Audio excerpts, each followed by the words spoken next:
we'll just kick right off quickly here and have a few announcements. Probably saw most of them already if you're looking at the slideshow. Uh, if the slideshow was working for you, I hope it was. Um, all right. So as Mike just alluded to, our meeting tonight is all about bowl bottoms, bowl and vessel bottoms. Oh, we're going to have some announcements here, and then we're going to have presentations and videos on bull bottoms. And then we have show and tell lined up, and then Q&A, and then we'll finish the evening with our monthly 50/50 raffle. Um, so next month's meeting, I believe, is going to be on hollow vessels. We'll have more information on that coming out, and I'm not sure what we're doing in July yet. Mike, did you have any comments on the upcoming schedule? It's okay if you don't. I just wanted to check. Um, well, I tuned out for a moment there. Did you mention what we're doing next month? And that's in the slideshow, right?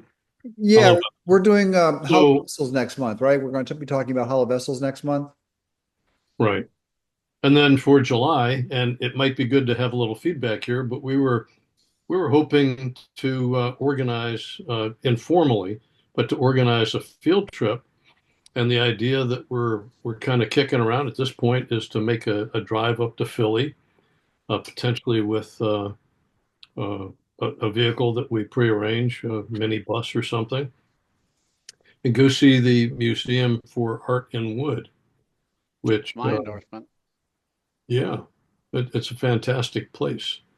Um, Right. talk about a show and tell. It's like over the top. Yeah, world class wood turned and other types of woodworking exhibits, and it would be fun to see it with fellow woodworkers. Just to kind of appreciate it and explain to one another things that kind of look like it'd be worth trying or beyond our ability or whatever. It's a great way to get inspired. I think sometimes the show and tell here is all I need to be inspired, but a trip up to that place in Philly would really, really get your creative gears turning. Yeah, if you've never been there, it's quite amazing. Thanks, Mike. As you all probably know, we're celebrating our 20-year anniversary this year. As you may have seen in the newsletter, we're really thrilled to announce that and very honored that First State Woodturners has won the AAW Chapter Communications Excellence Award. This is an award for it looks at all chapter communications, be it newsletters or um, email outreach, videos, the whole package, the whole combination of how we reach out to members and the public in general. And we submitted an application and we won. So we're really happy about that. Um, there's going to be an awards ceremony at the International Symposium in June, and a couple of our officers will be there to participate in that. So we're really happy about that. And just as a point of personal privilege, Joe, so that everybody knows, this is largely, folks, Joe's doing all of the communications. This is really his award and well deserved, very well deserved, Joe.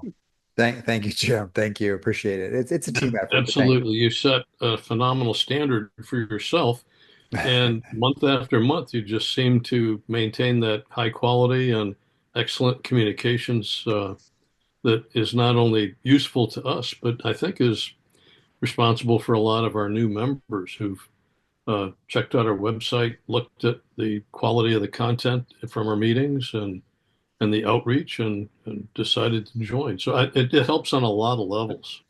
Fantastic. Thank you. Appreciate guys. Thank you. Appreciate that a lot. Um, I think that's basically all the award or the announcements we have. Oh, well, there's another one here. We're looking for a social media coordinator. If anyone has any experience, if you're social media savvy and want to volunteer a couple hours a week, give me a shout just to help out with our Facebook and Instagram page. I think that's pretty much all we had as far as announcements. Okay. So we're going to kick off first with a discussion on, like I said, we're focusing on bowl bottoms or vessel bottoms tonight. And we're going to start first with Tom Sloan has a brief presentation on design considerations on what to look for, what to look at when you're looking at your bowl, how the bottom of your bowl can affect the overall look of it and look and appearance of it. So Tom, I'll let you speak more about that. All right, great. I want to make sure everybody can hear me okay. Yep. And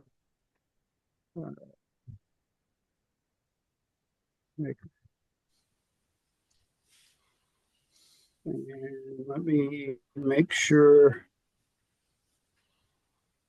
I get You got a couple gray boxes up there. One. I know it takes me a minute to get all the hiding done. Yeah. Okay. No worries. No worries. Take your time. All right. How's that look? You got one gray box right in the center. There you go. Got rid of it. Okay. So what we're going to do tonight is break this down into a couple presentations. The first one, which I'm doing, is going to talk more about the thought process, the impact of the foot of a bowl or vessel, and how it relates to the overall piece. And then the second part of it is Jim is going to give us a presentation talking a little bit more about how you execute that. So we'll start out with the whoop. It goes too fast. Okay. So first of all, in your thought process, you kind of have to think through exactly what type of bowl you're going to be making. Is it going to be a utilitarian type of bowl that you're going to use every day, or at least use to hold fruit or vegetables or things like that? Or whether it's a decorative piece that you're just going to put on the mantle or on the shelf as a display item. So if you kind of understand how you're going to use it, then that may influence exactly how you design the bowl and the foot. So again, part of your thinking is, well, if I'm making this bowl for display, is it going to be tall or short? Is it going to be wide? What's it going to look like in terms of its shape? Another aspect of it is whether it's going to be symmetrical or asymmetrical. When I say asymmetrical, if you look at the picture of that bowl, it has sort of straight sides coming out, and then all of a sudden it has a vertical lift to it. They call that asymmetrical because you really have different directions in the profile. So another thought process is how is the foot going to function in the bowl design? Sometimes what you want to do is create a lift, a sense of the bowl coming up off the table so that it makes it look a little bit lighter than it might be. Or it might add a little bit of height to the bowl. You can put a foot on a bowl to add a shadow line to give it maybe a decorative piece, a little more um, uh, depth or attractiveness. Um, you may want to think about whether the foot's going to add to or detract from the look at the bowl. Um, it wouldn't make sense to have a very narrow piece with a great big foot on it. So you have to think about whether the foot has to be delicate or substantial, whether it needs to be wide or narrow, and how that fits into the overall design. Obviously, if you're using it as a utilitarian bowl, the foot may be necessary to add stability so that, whatever you put in it obviously won't fall out of it. That could be a problem if you got a bunch of, apples or oranges rolling all over the counter.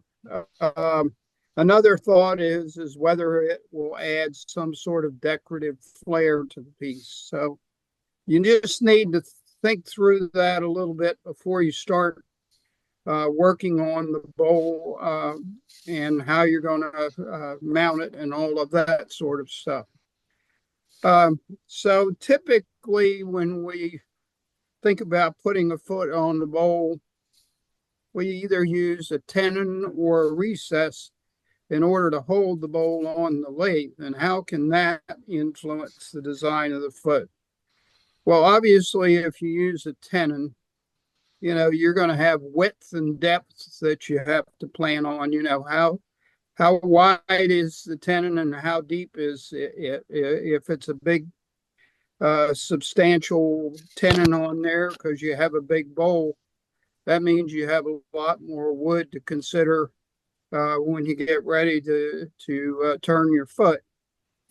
So, what we need to think about is how we can incorporate the tenon in the foot, such as beads or, sometimes individual feet, different ways of incorporating it. Sometimes it might be necessary to turn the foot outside of the tenon and then remove or modify the tenon as a decoration.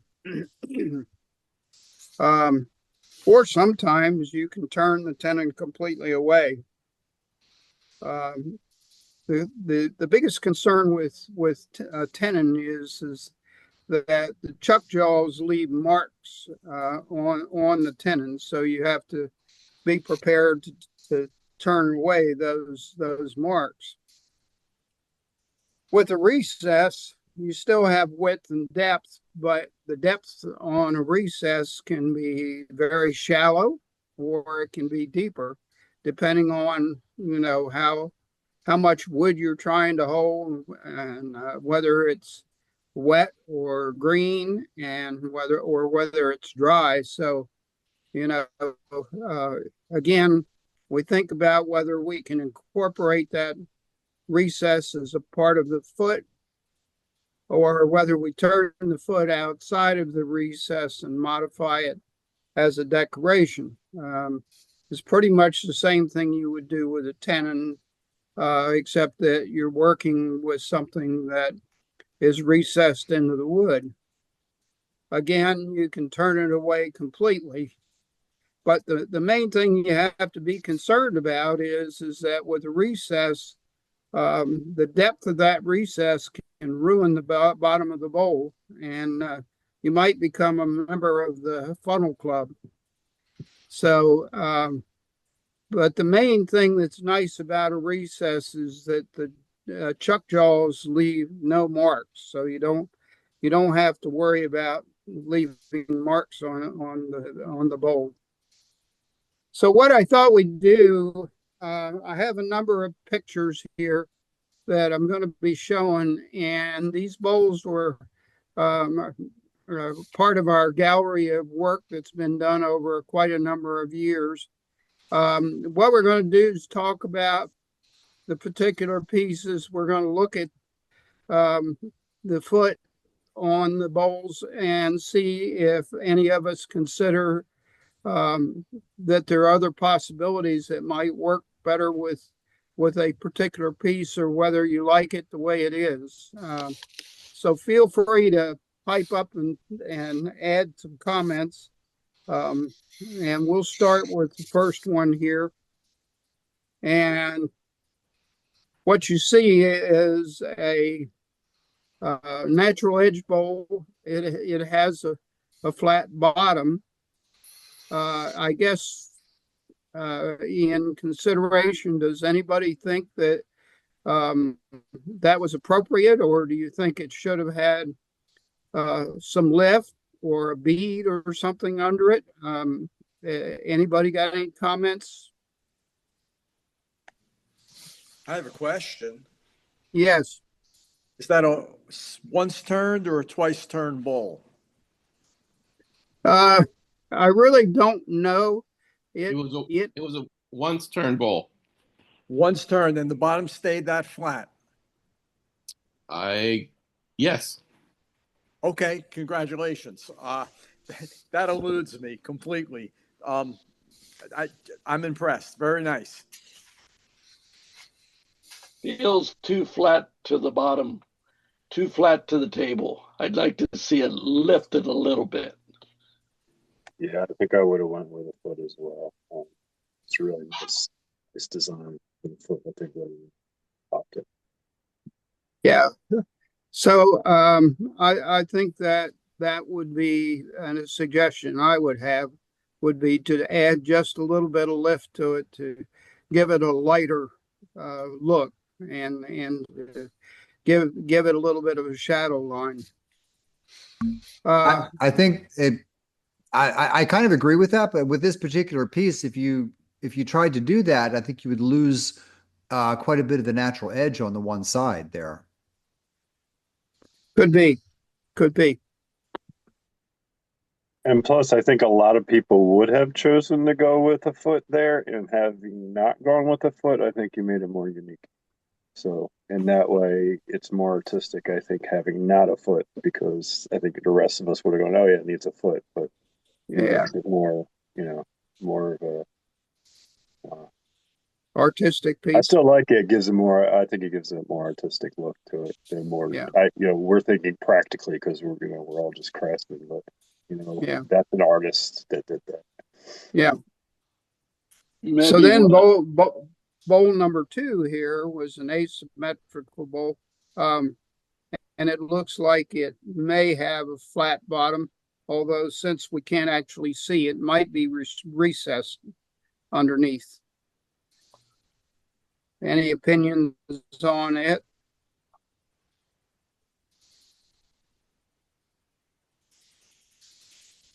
That sounds like everybody kind of likes the way it looks. So that's I guess in probably general, without seeing the underside, the way the bottom's formed, we really can only comment on the form of the bowl. Is that what you're looking to get? just whether you think the way it sits on the table works for that particular shape. I think that since we don't know, and it is narrowed and rounded at the bottom, it looks like it works pretty well for that particular design. I like it. Yeah, I agree. I think for that one, yeah. Joe, this was one I think you sent me by. Oh, oh yeah, I actually pulled out, I went into my archives and sent this in for show and tell because it was a yeah. The thing about this one that I wanted to comment on is that what you're looking at is a wide, short, narrow profile on the bowl with a very nice foot that complements the fact that the curve that comes down. It almost gives you the idea that the curve follows all the way through the bottom and up the other side, and just is sitting on a ring to rest it. So I think that was a good choice. Thank you. Yeah, I think there was something, I don't usually do bottom. I mean, I often do foots like this, but they're not usually so wide. I think there was something particular about this piece of wood that I had to do this. And also, I usually have more of a curve, but I kind of went with like more of like a Japanese rice bowl type shape with this, with the very straight foot like that. You said foots. Yeah. Sorry, I'm uh, stupid. It should be feet. Hey Joe, what would have it worked if it wasn't so straight on the foot? If it would have been a little angular, and I mean where the bowl meets the foot, I'll put it that way. If that would have been in a little bit from the outer edge, wonder what it would have looked like. It looks just kind of Yeah. straight and high to me. That's all. Yeah, no, yeah, I actually, yeah, that was actually a design choice. That's what I was going for. It was just like very straight Yep. down. It's not usually how I do them, but yeah, I thought for this one it might just it's kind of an angular bowl. So that's what I went I with. was thinking that if the foot had kind of mirrored the bottom of the bowl, would have been interesting. If it had that same angular slant at the bottom of the bowl or close to it. That, Yeah, Right. going in the opposite direction. That would have been nice. yeah. Oh, right, right. I like that it's Interesting. straight. Actually, it just lifts it. It's a nice proportion to it. Yeah. Thank you. Oh, nice. Number two was an example of making a rather thick bottom on your bowl and then carving out feet to set it on. The thing that I thought was interesting about that particular turning is that the arc of the profile was carried right down to the foot. Yep. And then the feet were carved out. So the feet actually are incorporated in that profile.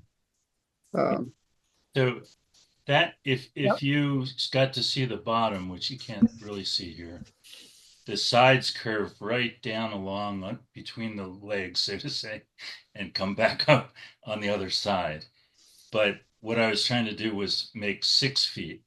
I don't really think a bowl like this that's very symmetrical works well with 3 feet.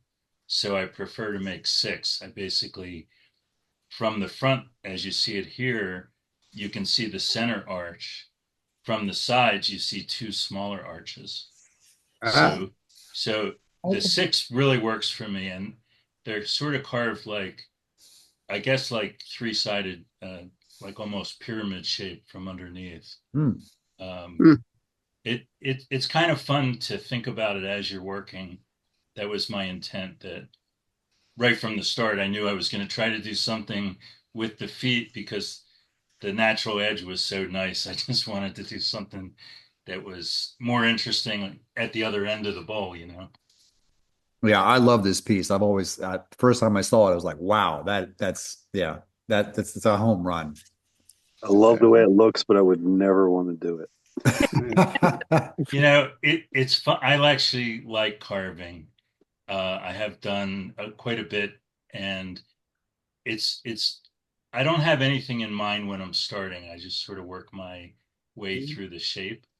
Yeah. And they're not all identical. You know, it's very handmade looking, but I get to run through a series of different burrs and figure out how to get the shape that I'm trying to get to. So it's a teaching exercise as well as anything else, you know.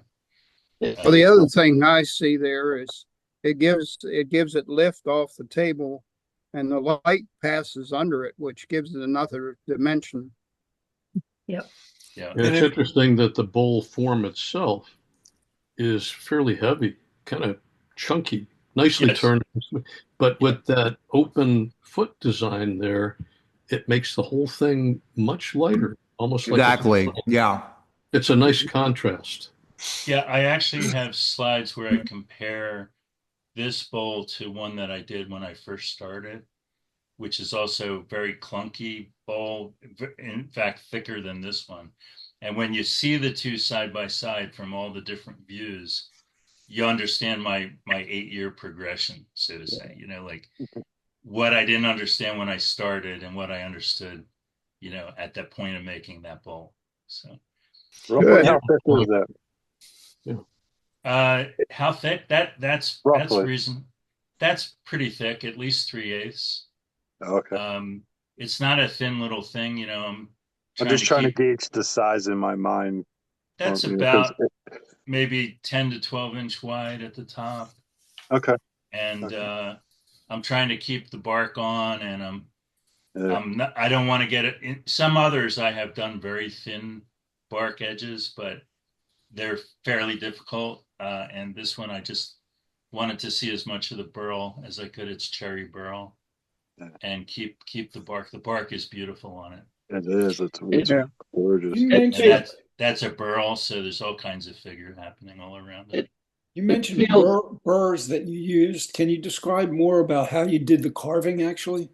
Yes, so I bought 2 of the Fordham tools, and I don't know why. I just thought I needed 2. I probably didn't, but I have the ability to go up to like 1/4 inch diameter burrs. I use the Sabre burrs, SABUUR, I think, something like that. RE. Yeah, I don't think there's an E on it, but they make all different shapes, and you know, when I was trying to curve the main form of the bowl, like through the legs around the crotch, so to say, you know, certain shapes worked better to sort of merge the edges, or you know, whittle them down to the right curvature, you know. So mostly like a cylinder shape, and then there's somewhere it's more like a fatter end at one end or the other. So one's more triangular, the other one's the opposite, kind of like a dovetail shape. If you're looking at it from the bottom is the shaft, and those work really nicely. You have to get the hang of which direction to go and how to hold it and keep your fingers from getting burred. So, but it's fun. It really is fun. I enjoy carving, so I do more and more of that as I do my work now. Scott, the one thing it feels prickly to me. I like the lift, you know, I like that, but I'm just wondering those little tiny points that the feet sit on feels not in character with the bowl. The round nice top. I was more thinking about the arches than I was the columns, so to say, or the buttresses. Okay. So, yeah, they could be a little heavier. I don't disagree with that. I kind of like the lightness of. It's kind of a contrast, if you will, right? The little points at the bottom and the fatter wood up the top. So I'm okay with that. I think it achieved what I was trying to get to, you know. Plus it doubles as a crown when you roll plates. Sorry, I couldn't quite hear that. So here's a good example of a symmetrical bowl. There is a foot under there that does lift it up. I think that in this case, the foot was the appropriate size because it lifts it, but it's not intrusive in the shape of the bowl. And I think, Tom, it's interesting. I met a woodturner in Hawaii that's a friend of mine, buys all his bowls. And I made him one of mine, and I put a foot on it, very slight, like you're talking about here. And my friend was like looking at me like, "What the hell's this?" You know, like the guy that he buys the bowls from never puts feet on his bowls. They almost look totally round like this one, but they do have a flat area that it'll sit on a table. But I just thought it was so funny that he was surprised by a foot. You know, like he's not that knowledgeable about the sort of the array of work that people do. He was just more into what this one guy makes, you know. Yeah. So I think the proportions on the foot, you can barely see it under there, but it just seems appropriate to the way curve of the bowl blends underneath and then hits the foot, and the foot just lifts it a little bit off the table, and makes it look kind of like it's ready to roll, but it isn't going to. Right, you can see the whole curve of the bowl through Yeah. it. I think that's nice. And the other one here was a square platter with the bottom showing, and I just thought that was a good example of an appropriately sized bead. Incorporating the tenon as the foot, but just whittling it down till you just have a bead left. It feels like it's almost too small a circle. Like that would end up being a tippy 4 square bowl if you flipped it. I know why you showed it this way, and it's a nice execution, but I would prefer it to be a little wider. You probably wouldn't see it. It probably would almost float when it's sitting on a table, right? Just totally float, which is maybe not bad. Not bad at all. I'll jump in here and say that many of the Hawaiians seem to not really use the kind of bottom that we have on number 1 there. They would make that almost entirely flat, would have a way of sitting at rest, but I'd be happy to see that without the foot. I think it would be perfectly nice. Watch some of the Hawaiians on like Instagram or WoW, like Kelly Dunn and Robert Woodard, and can't think of the other names, but there are a number of them, and feet are not a big part of their work. Yeah, that's why my friend was like so surprised. I don't think he's ever seen it, And I think with a shape like that, that's a perfectly okay solution, is to just leave a dent under there so that when it sits, it doesn't roll. What is gorgeous wood, but I think it would be okay without the foot. Just they have a name for that shape of bowl, and I can't think of the woodturner from Hawaii who made it that way. He's well known, but they have calabash. You're thinking about calabash? Calabash, yeah. That's what I'm thinking of. It's not quite a calabash by some of their standards out there, but it's very nice. Don't get me wrong. Yeah, and a calabash does not have a foot. No. Right. Nope. Intentionally, they don't. Yeah. They're self-righting when they're placed on uneven ground. They're hardly flat on the bottom at all. Right. This was just an example of how you could handle a recess by, turning a foot separately and then attaching it to the work. And I just thought that was a good example of how you could manage a recess, even a tenon, if you didn't like what you had. Hey, Tom, that's also a good way to hide a funnel. If you cut through, just make the foot sit in that space, and it's a feature. So, well, I didn't want to say that, but since you did, oh, you didn't want to show it. It maybe is a funnel with the feature. Could be. I like it, by the way. That's a very I have done that. And I love those. I think they're great. So nicely done. Do you know what the wood is on the top? I mean, I guess top, the bowl part. What is that wood? I don't see. I can't read it. I can't read it either. I'm not. Looks like it says. It looks like it says alder. Yes. Okay.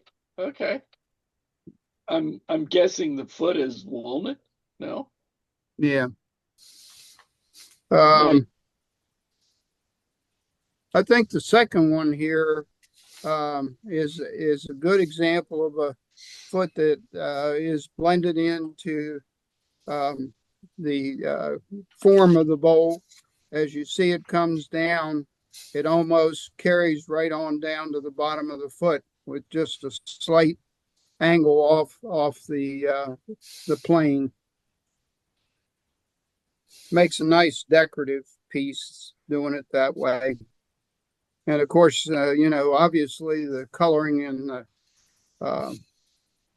the grain, the wax in the grain adds to how it looks.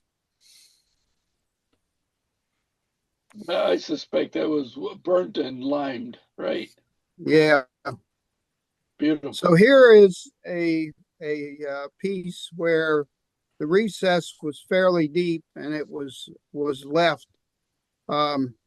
essentially unchanged except for the decoration in the center.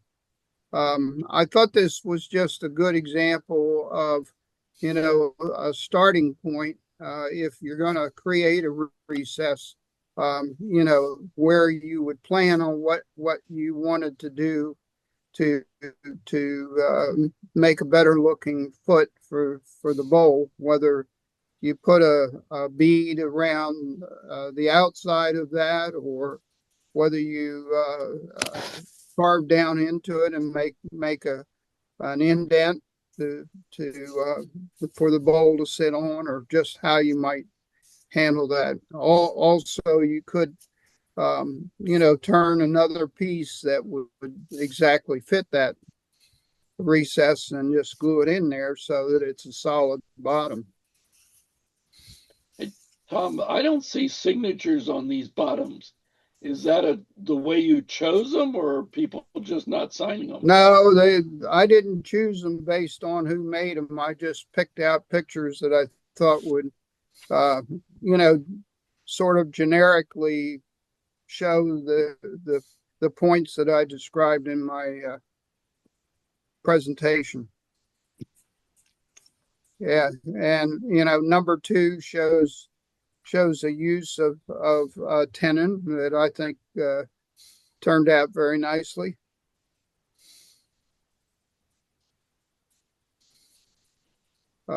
Here's an example of the bowl that doesn't have a foot on it, and it sits very nicely. So I think your point about the Hawaiian bowls where they don't use a foot is well taken. That's very close to what some of them do. I've got a little one here I'll put up. Can't really see it, but that's a Hawaiian bottom. That was a Christmas swap Kelly done. And then the number 2 was a short, wide bowl with a flat bottom. I think it's a very functional piece for a utilitarian bowl. Any thoughts on it?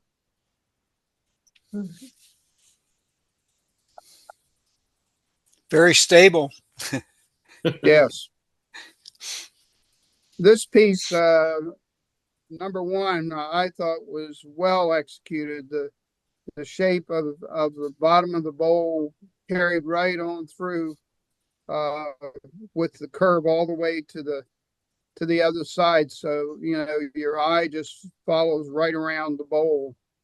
And then to create an external foot for it to rest on, I thought was a super idea. Very, very attractive piece. Yeah, I like that. I definitely like the models in that. Yeah. Be nice if it would rotate. Yeah, very attractive.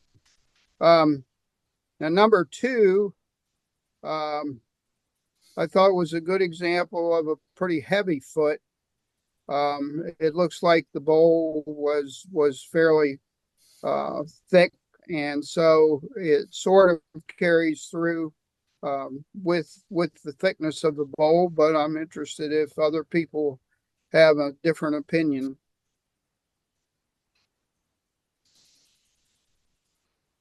Do you think that's the same material, the bottom and the top?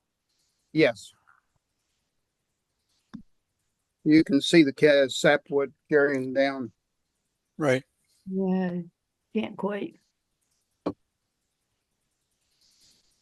I wondered if anybody thought it was a little too thick or I too thought, yeah, I wide. think it's too big, too tall, too wide, I guess. Okay. I don't know. Going back and forth. Yeah, I might have made that foot a little bit smaller in diameter. I would have made it shorter. So that when your eye follows the curve down, it hits a little closer into the center of the bowl. Right. Yeah, there's a really nice curve on the bowl, on the exterior of the bowl. I would have just made the foot just a little smaller, but that's just me. It's kind of a beefy bowl, so I like it the way it is. Yeah. Well, it's the bowl has some heft to it, so you would kind of expect the foot to follow suit. That's well spoken, I think, Tom. I think that's a good analysis. Yeah, I can agree with that. Good. Mike, I know this is yours, but I thought this was a good example of a taller bowl that used the flat bottom to stabilize it without detracting from the art on it. Well put. Did you have any thoughts about that, Mike? Truthfully, I was just, I guess, as I think back on it, more struggling with trying to maintain thin wall on something that size. It's about 10 inches, 11 inches across on the top and almost as tall and about an eighth of an inch thick. Not bad. Wow. So there's a little more weight on the bottom to keep it stable. But I just wanted the bottom to be wide enough that it wouldn't look too tippy. And really on that piece, the wood burning and the dye paintwork that I did was more my concern than I've not had as many people look at the bottom of that one as many other pieces. No, because if you had something down there for them to look at, it would detract from the artwork. Yeah. Is there artwork on the other side, or is it just this side? Just on that side, there was with the spalting, it almost created that cameo outline. Yep. But then with some wood burning, I kind of mimicked the look of the spalting, and to complete that profile, then outlined that's basically, it's Halong Bay. So I've never been to Vietnam, but people who have or know some of the famous scenes, there's these beautiful outcroppings in the bay there. And often you'll see a junk, at least in the better known photos, you'll see something like that. So I was trying to stylize it after that actual place with a sunset. And so truthfully, I was much more preoccupied with executing all those other design elements in a very thin wall spalted piece. And the bottom was secondary in my thinking. But it was, it was a recess that was I think it's just a very shallow recess in the bottom. So you'd never know how the piece was mounted. Good. Which generally is my intent, that when you look at the bottom of a piece, it shouldn't be obvious how the piece was mounted.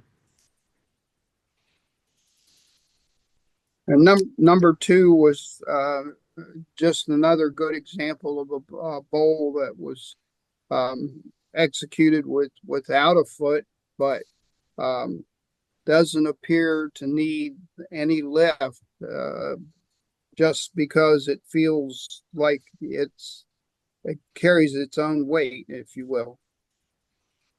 Mm-hmm. I like that.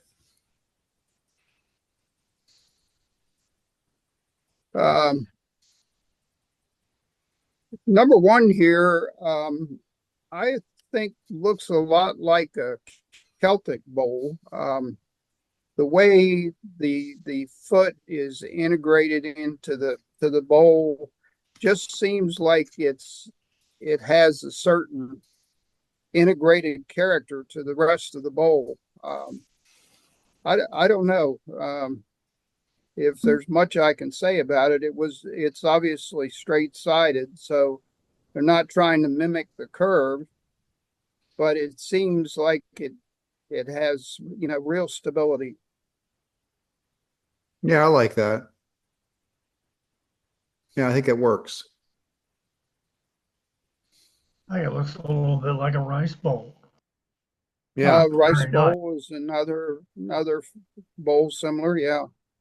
Do you have a sense of what size it is? It's hard to tell. Is it 4 Yeah, inches? I'm not sure what the dimensions are. Okay. It Yeah, appears it could be 8 or 10, but then it could be 4. Yeah. So Yeah. Number 2 is a decorative piece where they use a strong arc coming up to a fairly tall bowl from a very small base, and you know, obviously it's intended as a decorative piece. A foot like this really doesn't need any more enhancement because your eye is following all the way up through the bowl and down into the center. So I don't think that it would need any additional decoration at the bottom. Would that even be classified as a foot at all? Yeah, it's a foot. Just, I mean, if you turn it over, there's, you know, it just looks like a continuous piece of the bowl. Yeah, it's just, well, it's a bottom. Yeah. We don't, Tom, we don't know whether that was. In that sense, they all have feet. Yeah. Was that hollowed all the way to the bottom, Tom? No, it's not. Yeah, that's what I figured. I wouldn't have done that either. I would have left it solid. Right. Yeah. It looks like it could use some lead shot in the bottom to keep it stable. You may have it. Yeah, I wondered. This bowl, I thought it was neat that the foot has a bead on it that mimics the bead at the top of the bowl. I thought that was a well executed thought. Yes. Yeah, I agree. Goes well. Mm-hmm. Yeah, that's nice. That works. And it is a little wide, but for the bowl, I didn't think it was exceptional. I mean, it seems to carry the bowl well, and the curve gives you the idea that it follows it all the way through from one side to the other. And I think if you're going to put that much effort into the foot, that you would want it a little bit wider, so make sure it gets seen. Yeah. Number 2, I thought was a good example of a foot that has some decoration, some beading in it, and worked well with the inverted rim. Not something you see a woodturner do every day. So I thought it added a lot to the look of the whole piece. How about if it were 2/3 as tall? Again? How about if the base were 2/3 as tall as it is? In other words, cut 1/3 off that foot. I'm with you, Marge. I think it's a little tall. It might be. My thought was that the person making it was trying to add a little bit of decoration to the foot. Maybe didn't execute, you know, loud enough. But you know, that was my impression. Well, I like the tiny beaded feature where the bowl and the foot meet. I just think it's just a little bit too tall. Just not much. Okay. Okay. I'd love to see that bowl without any foot at all. I love that inverted edge, and I wonder if you took the foot away, it would be a different piece of art. I know, but I bet it would be cool that way too. So That's an interesting thought, Jim. Of course, I didn't make it, but Yeah. Wow. Obviously, number one is another example of a narrow foot, extending out to a natural edge. Very, very striking piece, the way the sapped wood and the heartwood were put together.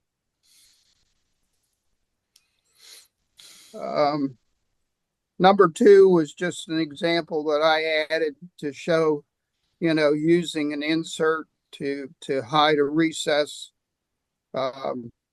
picking up a piece of wood and blending it with whatever base you're trying to put it in.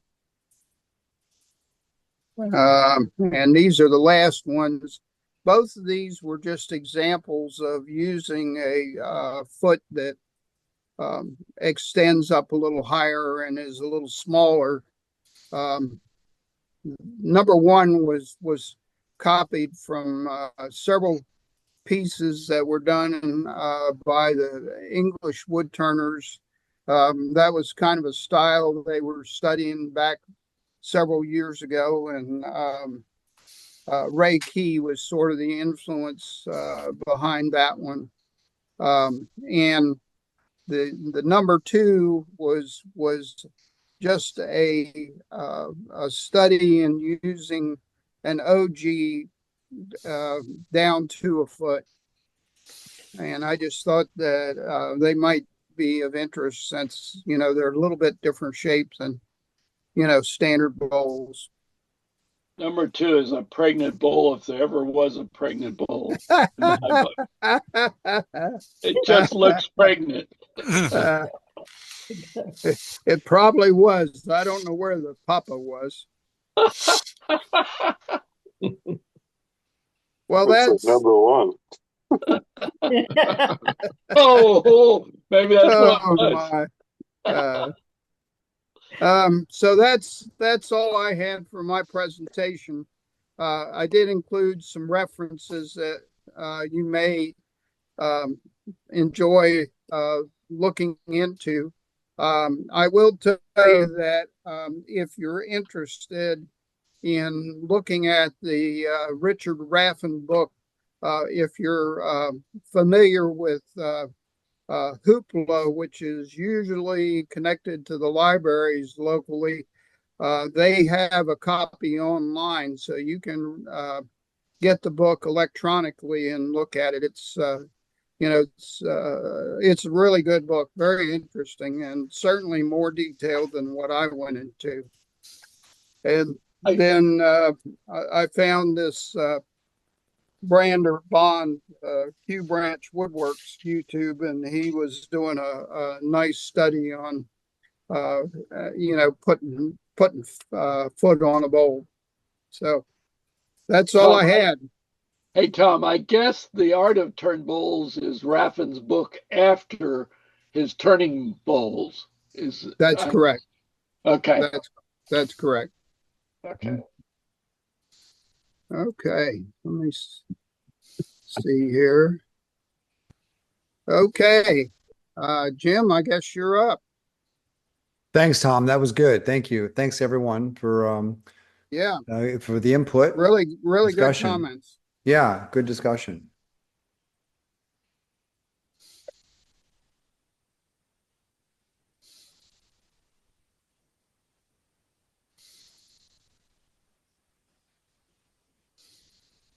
Okay.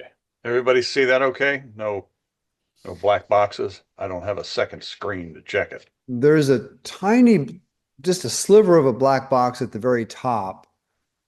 Yeah, right up there. Yeah. It doesn't really affect. Yeah. All right. Now it's bigger. It'll go away as soon as I change okay. this thing. Yeah. Yeah. Just so that everybody knows, Tom's presentation as a PowerPoint will be saved as a PDF and included on our downloads page, as will this one. This is a PowerPoint presentation, but we're not going to save it as a PowerPoint. We convert it to PDF, so it's much smaller and easier to view. And this one has some embedded videos, but You won't have to, let me take that back. You won't have to go anywhere else for the videos. There'll be hot links in there for the videos that you'll see coming up. So, and we'll try to get through this as quick as possible. I'm not sure there's going to be time for show and tell, given how long this is going, but we'll do the best we can to get through this. And see, let me see, can I get rid of this any other way? There we go. All right. And forgive a lot of the text in here. This is designed to be a resource on our downloads page, largely for newer turners. There's a lot of text on some of this so that people can look at this later on. So, as I said, bear with me. Given what you saw in Tom's presentation, the thing that comes up from a practical level is, well, how do I hold all of this on the lathe to make these bottoms happen? And so we want to talk a little bit about the mechanics of turning a mortise or a recess, as it's frequently called. I'm a former flat woodworker, so for me it's always mortise and tenon. So I use mortise. Most people use recess, but I'm a mortise person, or a tenon. And again, you have to decide which one you want to use, given a variety of considerations. And these are some of the considerations that folks look at in deciding whether they want to plan for a mortise or a tenon. A tenon's obviously preferred by many turners. Some say, I only use tenons. I never use a recess of any kind.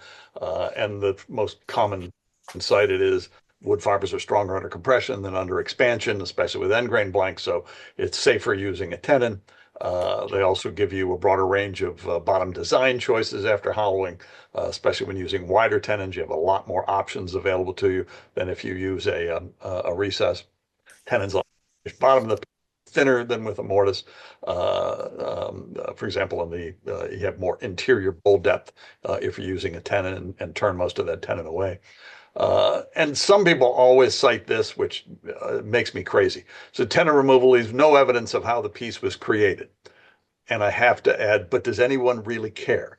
No one really knows what a recess is, other than a turner, which is what, about 1/10% of the population of the United States. So the vast majority of people looking at a piece have absolutely no idea what a recess is. They do not have any concept that it's a methodology for holding a piece on the lathe. Only another turner would possibly know that. So I don't regard that as a reason not to use one, but you'll still see a lot of folks who cite that as a reason why they don't. Yeah. I have a question. Sure. Isn't a tenon easier to make? Isn't that another factor? If you throw it between centers, it's easier to make tenons than mortise? No, not at all. I mean, I make both of them with equal facility. I don't think it's any easier at all. No, a recess is very simple. Yeah. No, they're really very simple. And we'll go through a little bit about how to make them, and they're really pretty straightforward. Mortises or recesses are preferred when you're turning thinner blanks. Almost always you're using a recess for platters or plates, since they require less initial blank depth. And if you anticipate that you may need to return the piece later, or more commonly, you may need to refinish it later, then a recess or a mortise is a much more practical thing to have on the bottom of your piece, because it's very easy to put that back on the lathe and rebuff it, or if you want to do it that way, or re-wax it. Much simpler to do if you have a mortise on the piece. And again, just as a summary, what issues impact the choice of whether it's a mortise or a tenon? The size of the blank, the type and condition of the wood, whether it's hardwood or softwood, the initial shape or design concept that you have, anticipated need for later returning and refinishing. All of those things go into your making a decision as to whether you want to create a mortise or a tenon when you're first putting it on the or first, you have it already mounted on the lathe and have to decide how to first start finishing the bottom. And again, keep in mind, we're assuming here that you all know you already have this piece on the lathe. You've either got it between centers, or you've got a faceplate or a faceplate ring, or you've got it mounted on a woodworm screw, or you got it mounted on a glue block. we assume you've already got it on the lathe, and you're looking here at how do I, when I'm first starting to turn this chunk of wood, what kind of a bottom am I going to put on this before I turn this thing around to hollow out the inside? So these are the types of things you can look at as to the choices that confront you once you have that initial shaping done, and you have to decide what kind of a foot you're going to be putting on, or what mounting mechanism you're going to be putting on this. For our newer turners, this is a very quick illustration from Turn a Wood Bowl. Really great website, by the way. Guy does a nice job in explaining some of the basics of wood turning. Again, he has a lot of photographs like this that give you a good quick idea of what a mortise is versus what a tenon is. And I can make these a little bit larger. You see the mortise is this little recess in the turn base here that you would then put your jaws in and expand with outward pressure. That's your mortise, or your recess connection. The tenon is this part sticking down here. And again, the chuck jaws exert inward pressure to hold the piece in place from the outside, as opposed to the inside, which the mortise uses. And again, the tenon shown here as a dovetail profile. Some jaws have a straight side and would require a straight side as opposed to a dovetail side. We'll look at that a little bit later in one of the later slides, but just keep in mind that's the basic distinction between a mortise and a tenon, or a recess and a spigot. Quick examples of pieces made using a mortise on the bottom, all kinds of different shapes and sizes. A large one here, a much smaller one here.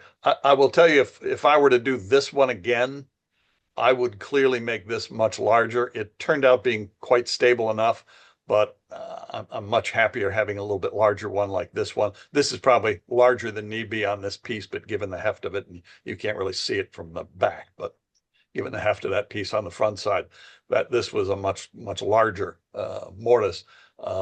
You can obviously make them very flat here, and we'll talk a little bit about what makes a good mortise.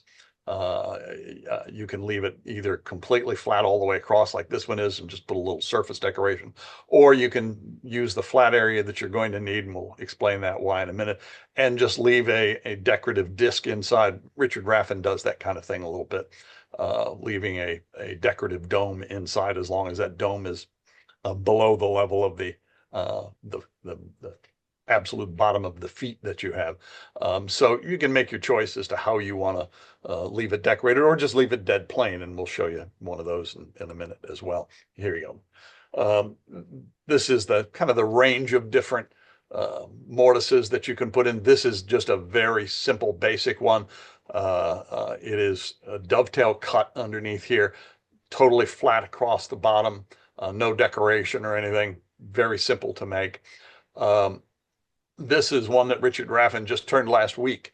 As a matter of fact, this was one of his eyeglass bowl pieces that he did in his four-way challenge with Tomasek and Sam Angelo and Mike Peace.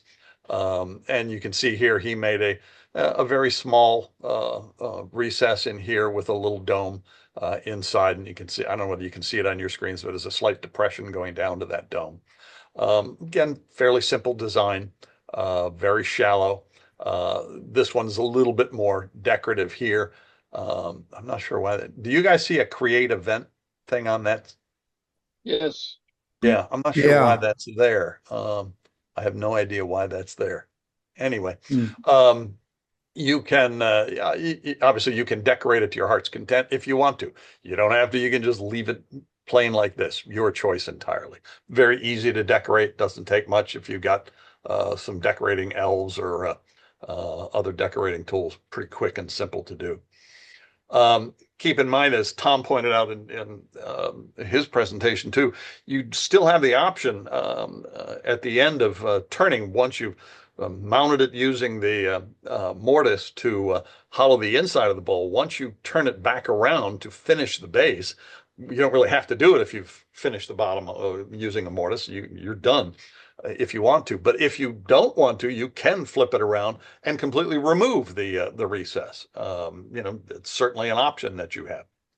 But again, the mortise allows remounting if the piece warps, nadir needs to be returned or needs to be refinished. But the standard advice tends to be avoid using a mortise for very large, heavy pieces, or if the wood is questionable, if it's very punky, really don't want to use a mortise on punky wood. Tenon's a safer choice with blanks like that. All right, how wide and deep and what shape should the mortise be? The ideal width really depends on the wood species and the condition, the size of the blank, the grain orientation, your design, that kind of thing. As with tenons, though, and this is something that some turners, like Emiliano Archibald, one of the Hawaiian turners, I think you guys were alluding to earlier, a huge preacher of this philosophy, the larger the better on your tenon. Use the largest one you can on your piece, use the largest one that you have jaws for. It is simply safer. Your manuals may say that you can make, you can use a blank that's much larger, like with a Nova chuck, for example. They're 50 millimeter jaws. I forget what the manual says. You can use up to like a 12-inch blank on that. Can you? Sure. Should you? I wouldn't. I probably did early on. Now I use a much larger one. I rarely use one now larger than or smaller than 100 millimeters unless it's a fairly tiny piece. But again, your call. You want to make sure that in expansion mode, when you're inserting your jaws into the recess that you've cut, you don't want it to expand more than about 1/8 of an inch. If you are expanding more than 1/8 of an inch, you haven't cut the recess the right size. And the reason that you want to only have it expand a little bit is those jaws, when they're only expanding no more than 1/8 of an inch, they're exerting pressure all the way around the ring. If, for example, you used a 35 millimeter set of jaws in a 70 millimeter hole, you're not gripping that recess with the entire circumference of those jaws. You're gripping it with just the 4 high points. That's when you're going to leave marks. You don't want to leave marks. If they're cut the right size, you won't leave any marks inside that mortise. But they've got to be cut the right size. And the easiest way to size your mortise ring is to close the jaws all the way down till they're tight against each other, measure the width across, and make that hole, that recess, about 1/16 of an inch bigger than that. That's all. Simple as that.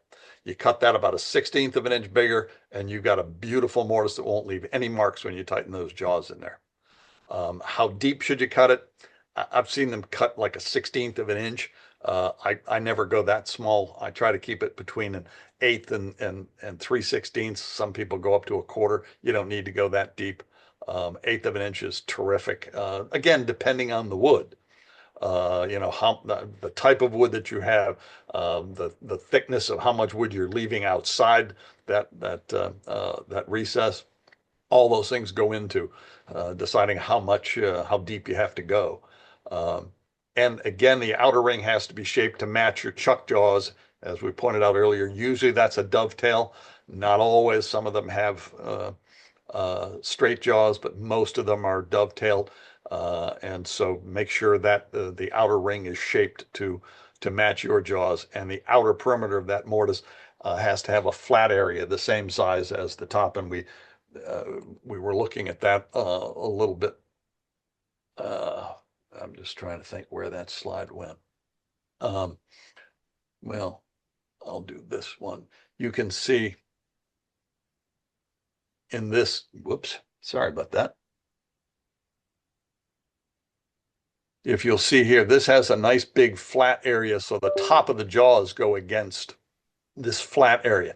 Same over here, this flat area adjacent to the dovetail cut. You want to make sure that's dead flat so that you get that good joint, that tight joint where the top of the jaws are tight against the base there. And that's what gives you the best stability in mounting that on the jaws. You don't want it to have any rock to it at all. You want to make sure it's as dead flat as possible. So you got a good solid fit. If you choose a tenon instead of a recess, then typically, not always, but typically you're going to turn away all of the tenon, most of the tenon. You don't have to, but a lot of times some people turn it away.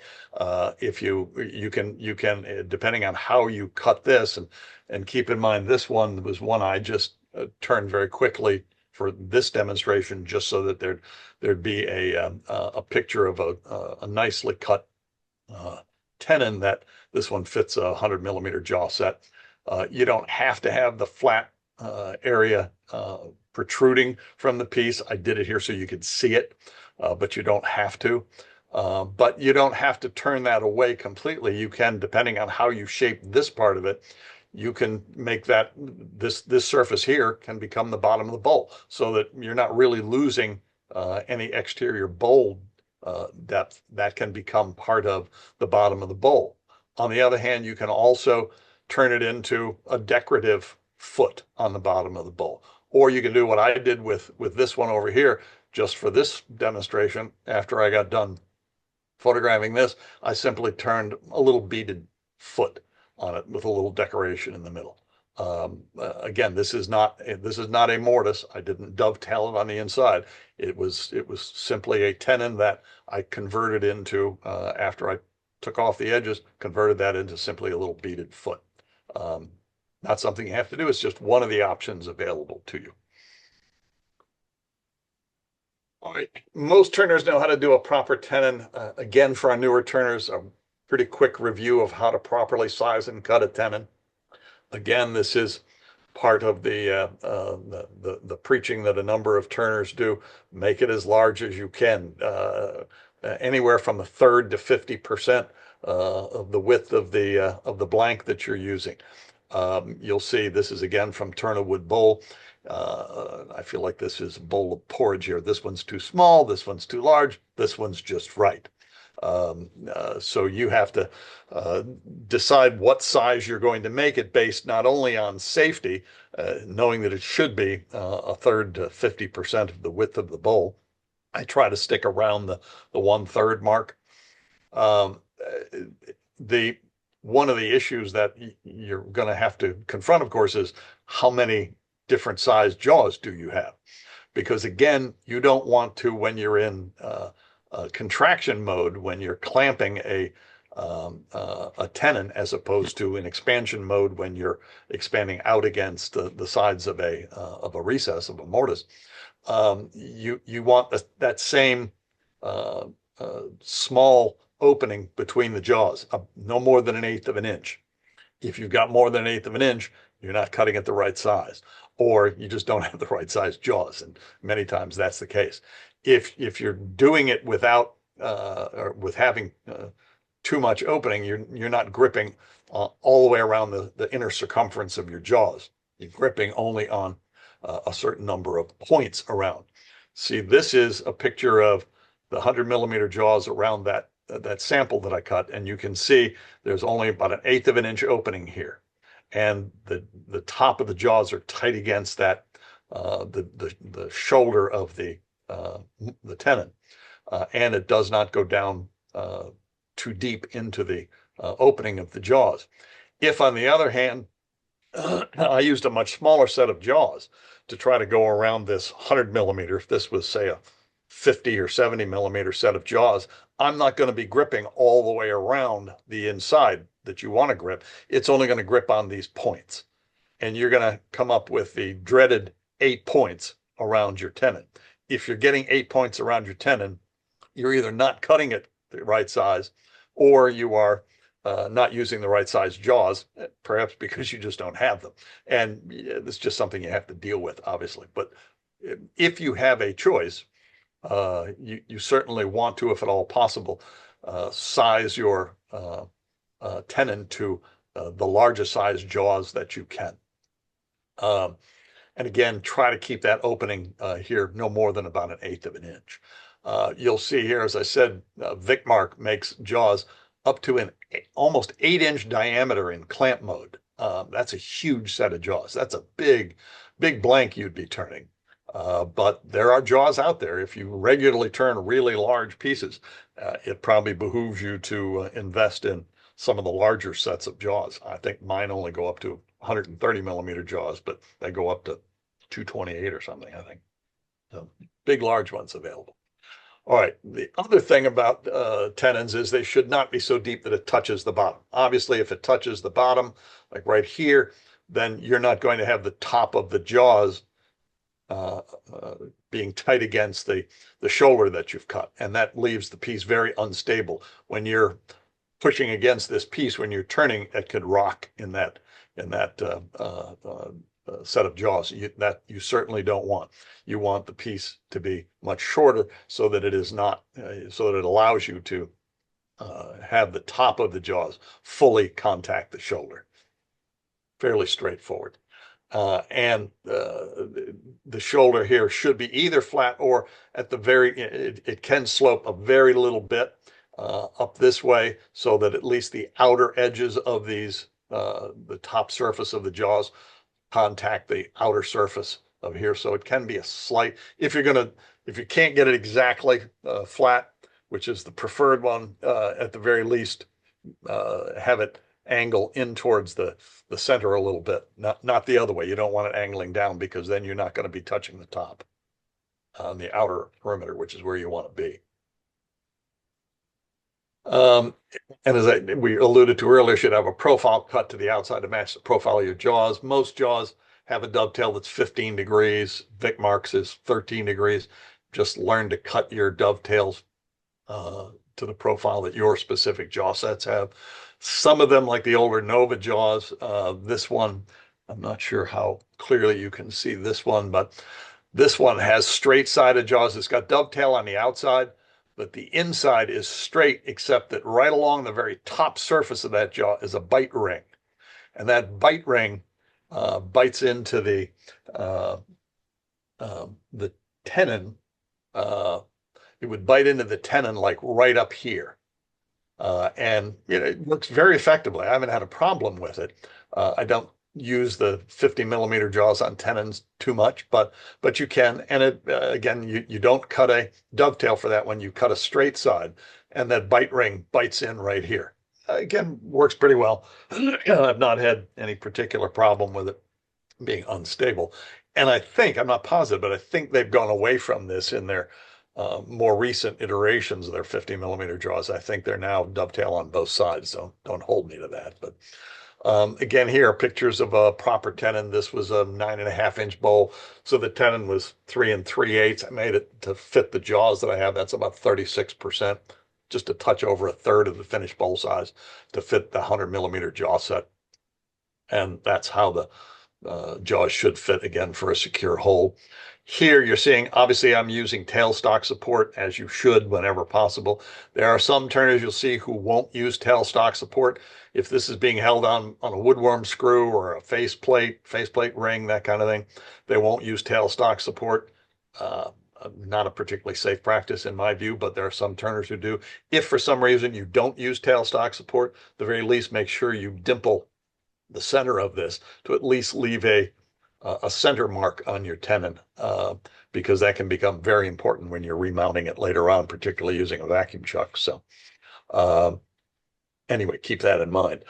Tenons can they're typically external, like the one that I showed you before, or they can be internal, that is created inside a mortise. This guy, Doc Green, talks about these here, where he's typically used when he uses them when he's trying to preserve as much base width as possible on the outside of the piece.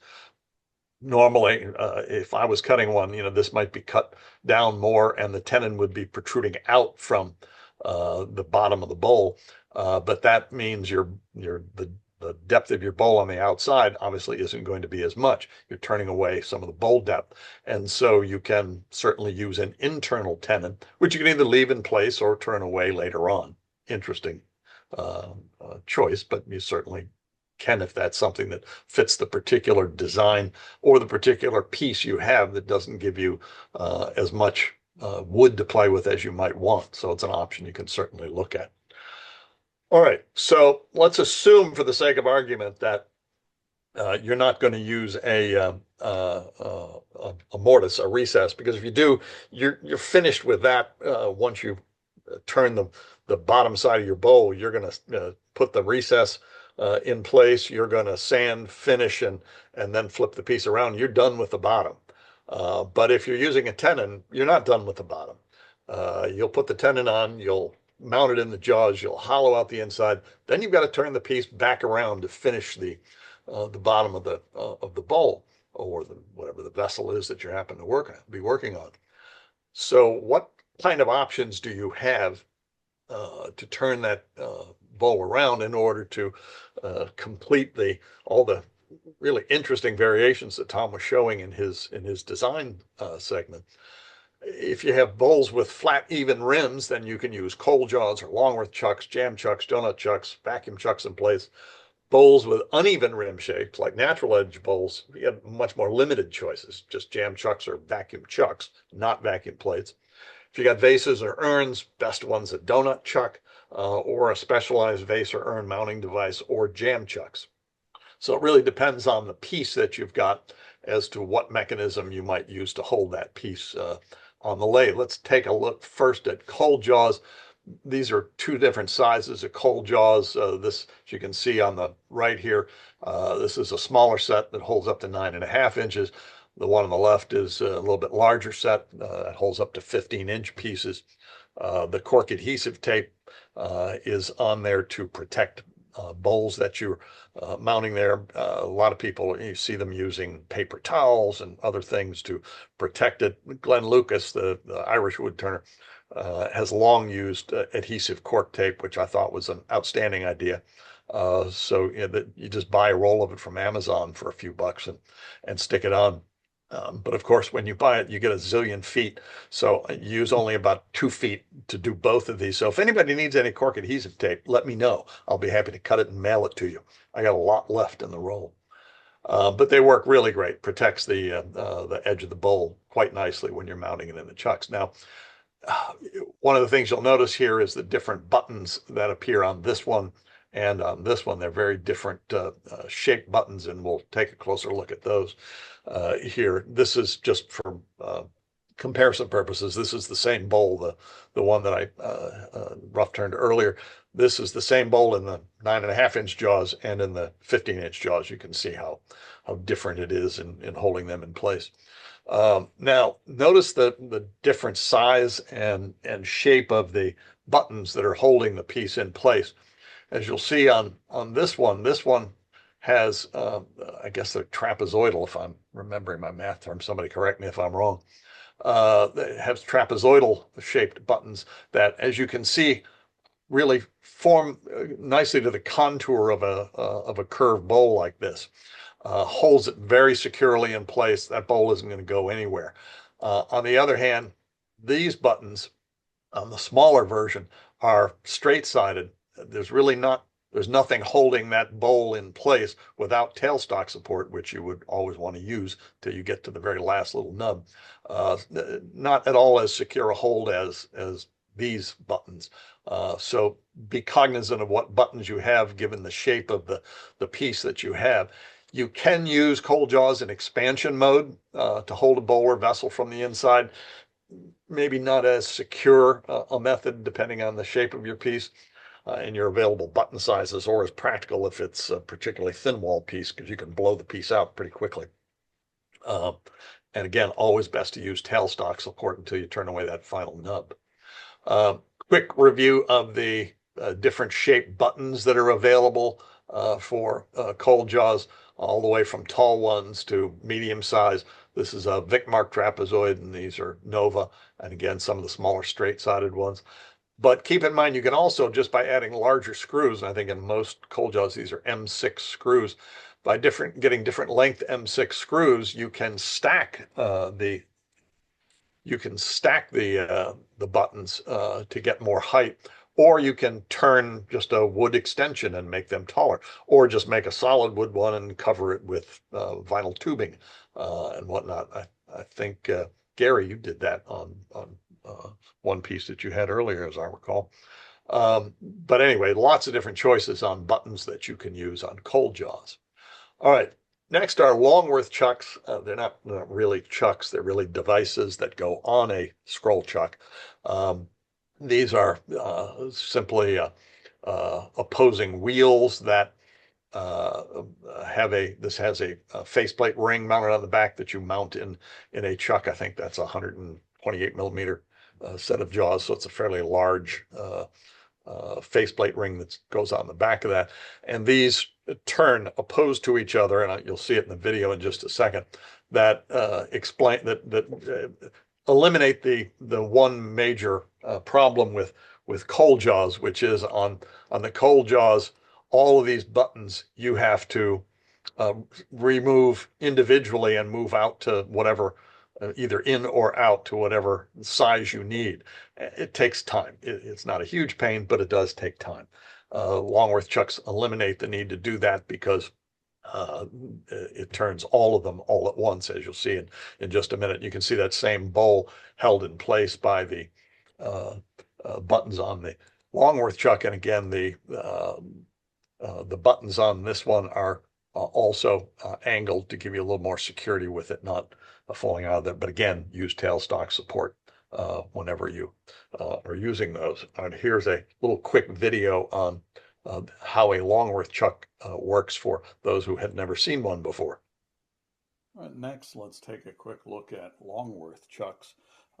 Longworth chucks essentially perform the same function as cold jaws do, with the added benefit that they're designed in such a way that you don't have to change all 8 of the buttons each time you want to adjust the device to hold a different size bowl. These are constructed with opposing discs that you simply rotate against each other, and the buttons automatically adjust to whatever size you happen to need. Once you adjust it to the size you need for your specific bowl, put the bowl in here, tighten it up to where you need to be, and then simply tighten each of the buttons on the back, and you're good to go. Simple operation. They work pretty nicely. But again, keep in mind, these are best used with bowls that have almost perfectly round rims, the ones that haven't warped out of round. If the bowl isn't round any longer, all the buttons are not going to evenly exert the same pressure on all points around the rims, so they really would not be safe to use for those bowls. If it has materially warped, use a jam chuck, a vacuum chuck, or a donut chuck. Much safer. All right, let's talk a little bit about vacuum chucks. There are 2 common vacuum systems used by woodturners. One uses an oilless vacuum pump system that employs an electric pump to generate a vacuum. And this is a diagram of what it looks like. Here's your vacuum pump. Goes up to, it's got a gauge here and a bleed valve there to let out a little pressure if you need to. Then goes through your spindle, goes through your hand wheel, all the way through the spindle and the headstock to a vacuum chuck. There's usually a rotary adapter or a threaded rod adapter that goes all the way through here, and we'll look at those in a minute. Fairly basic operation for how an oilless vacuum pump works. This is how the one on my lathe looks like. This is the vacuum pump. Obviously, it's got a filter in it because there is a lot of junk that does manage to, as you can well imagine, does manage to get into the system. So that filter is very important. And so the vacuum readout is on this gauge up top here. And as we'll discuss in a minute, it goes all the way up to about at sea level, which is, I live right at sea level in Lewis. So you can get a maximum of about minus 27 inches of mercury at sea level. And that's what I get where I live. So sometimes you don't want that much vacuum. That's why this bleed valve is very important. If you've got a particularly thin wall piece and you put it on this vacuum chuck, you may well implode the sides of that piece. So you may want less vacuum, and that bleed valve allows you to adjust the vacuum to whatever pressure you might need. The second kind is a Venturi system. Venturi system is where air from your compressor, and you do have to have a compressor with this one, and it has to produce at least 2.5 cubic feet per minute. And if you have that compressor, this air goes in and it goes across, and the air is blown across an opening. On the other side of that opening, a vacuum is created, and that's where the vacuum line then goes up to your lathe up here. And this is the bleed valve on it. Now you'll notice on this particular Venturi system, this is not the only one out there, but it's the most common one. It does say that you have to have a minimum 70 psi. I will tell you that if you don't crank it up to 125 PSI, you're probably not going to get the full 27 inches of vacuum on it. At 125, this thing pulls easily the full 27. So try to crank yours up if you're using this kind of system. It works great, no problem whatsoever. A little bit more dinking around to install it, but because you do have to use the, we'll show you in just a minute what one of the mechanisms is to attach it to a lathe. It takes a little bit more screwing around to install this on the lathe. So I keep this one on a smaller lathe and the other one, the pump on the larger lathe. And if you live in a higher elevation, you're not going to be able to get quite the full 27 inches of mercury, but it'll be really close. It may only be 1 or 2 or 3 inches less. All right. So the vacuum line from either system can be attached to your lathe in multiple different ways. The first one is by a threaded rod system, and this is the threaded rod that would go through. This is a rotary adapter here, and the line goes all the way through, and it's got a knurled nut with a O-ring on it, and you simply insert that. You unscrew the knurled nut first, put the threaded rod through, and screw the knurled nut back on, and then you have your vacuum coming all the way out to the end. So if you want that system, that works great. That's the system I use over on the smaller lathe. The other system is a rotary adapter that plugs directly into your lathe's hand wheel. They only make these adapters for certain lathes. They don't make them for every lathe, so you may not have that available to you. This is what it looks like before it's plugged in. It's just machined aluminum with O-rings on it. You simply stick that into the hole in your hand wheel. This is it inserted. You don't need any rod going through, and the vacuum is obviously fully in effect right at the end of your spindle. So that works like a charm. The third way is one that you don't see very much and that candidly I never use, but these are out there. These are chucks that have tubes permanently built into them. When the frugal vacuum chuck guy who used to sell systems, then he was out of business for a while, and then he came back, and now he's retired again. This is something that came with his system. You simply screw that onto your spindle and stick the tube out the other end. That tube then connects to the vacuum line coming out of your oilless pump. It's a bit of a pain in the neck to connect those two together. Much easier to just use that rotary adapter and plug it in and you're done. But anyway, Jim, I just want to add, that's the system I have. Yeah. You're right about trying to make sure they're connected properly, but they work just as well as they work very well. It's just more time consuming to set it up. There are a lot of different kinds of vacuum chucks and vacuum plates out there. These these 3 black ones are the hold fast ones. That's the same company that makes the Venturi vacuum system. These I use most of the time. They're great, work like a charm. This is a little shop made one. This one I also use all the time. This is called a vacuum plate, and it's also used as a jam plate. We'll talk about a little bit later. This vacuum plate is nothing more than a disc of 3/4 inch MDF mounted on a faceplate. And once you get that all trued up, you glue a sheet of shelf liner from Lowe's. That's where I got this stuff. And after that's on the lathe, you then drill a 3/8 inch hole in the center of it and draw your circles in different pen colors to facilitate your centering a bowl or a piece that you want to mount on there. Works like a charm. Very easy, again, for bowls with nice, even, flat rims. Obviously, if you've got a natural edge bowl, you can't use this, but you got to use one of these. But for anything with a nice, even rim, this is fantastic. I use it a lot, and it's cheap and easy. Here are some commercial vacuum chucks. These are from One Way, obviously. Simple wood turning tools are robust. These are all of these are really expensive. If you want to get them, that's great. They're terrific. And these do all come with I'm forgetting the name of the rings that they use, but anyway, they do come with them, so you don't have to make those. This is a quick video. I shouldn't say quick. It's a few-minute video on how vacuum chucks work. For those who aren't familiar with vacuum chucks, haven't seen them work, quick video on how they operate. Next, let's talk a little bit about vacuum chucking systems.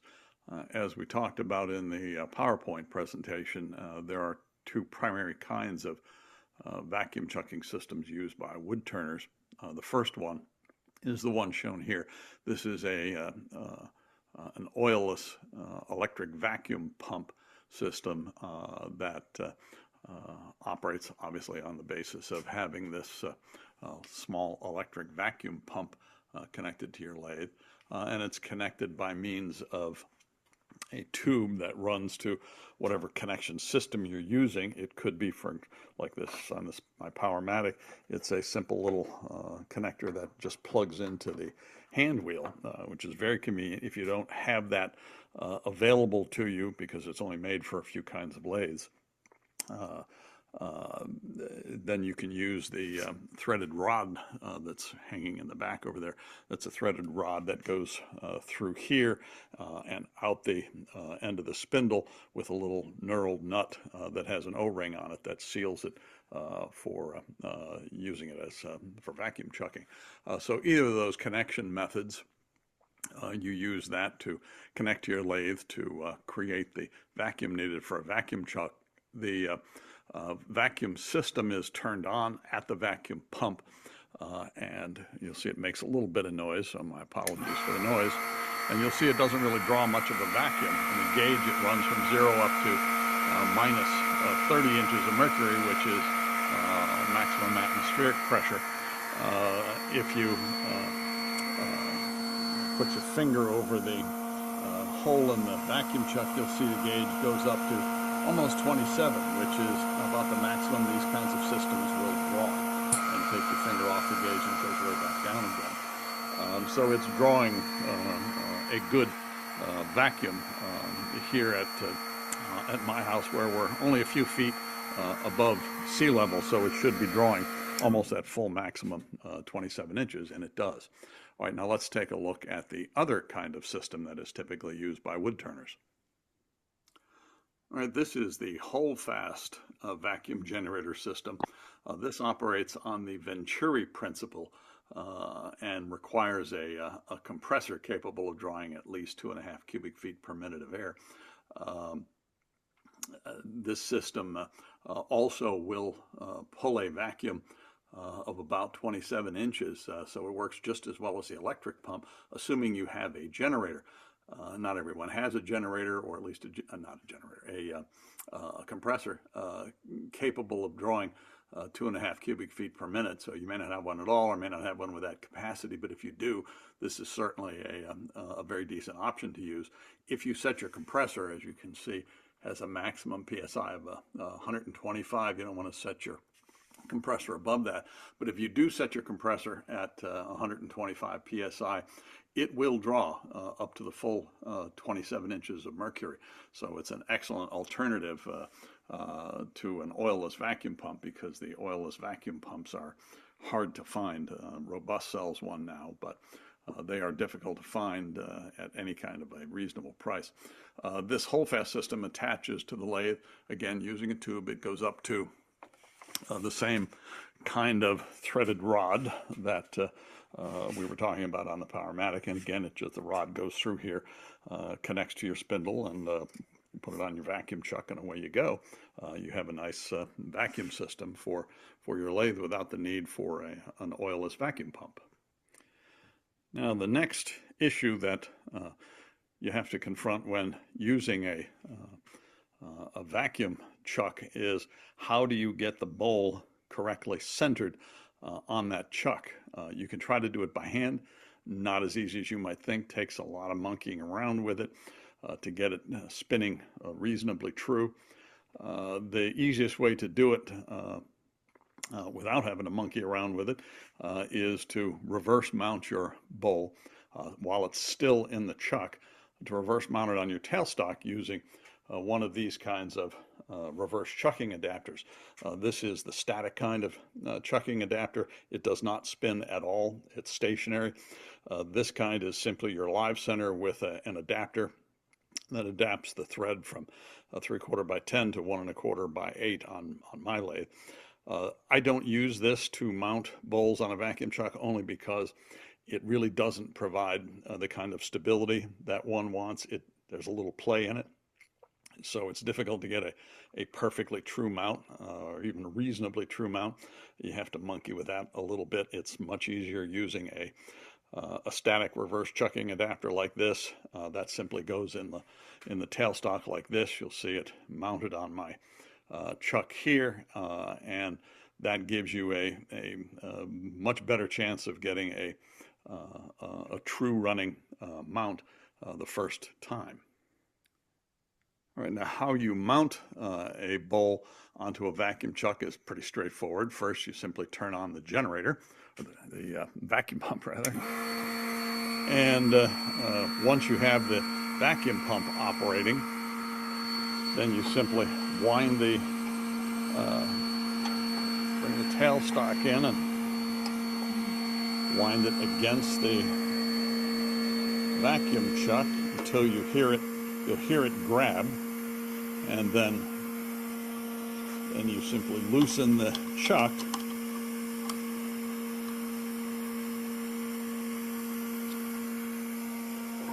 and then draw the tailstock away from the piece, and you'll see that it is now operating at let's say about 20, almost 23 inches of mercury, which is more than sufficient for holding it securely. And you'll also see that it spins quite true on here. Now, the difficulty that you have with some types of wood, this is a very porous wood. You can feel it on the rim. I have tried mounting this on a vacuum plate just to see what it would do, and the walls up here are so thin that it draws way too much air through. It'll literally reduce the draw to about 5 inches of mercury.